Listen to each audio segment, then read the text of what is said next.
سلام دوستان، امروز میخوایم طرز تهیه ناگت مرغ رو با هم دیگه آموزش ببینیم.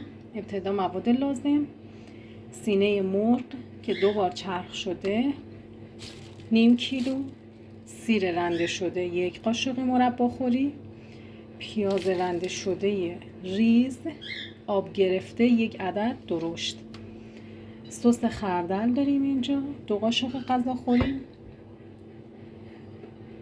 پنیر پیتزا رنده شده یا پارمیزان که خوشمزه ترش میکنه 1/4 لیوان فرانسوی.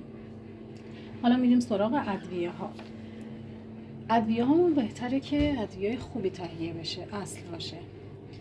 نمک و فلفل سیاه هر کدوم 1 قاشق چایخوری، پودر آویشن داریم که خودمون تهیه کردیم، باید عالی باشه. پودر آویشن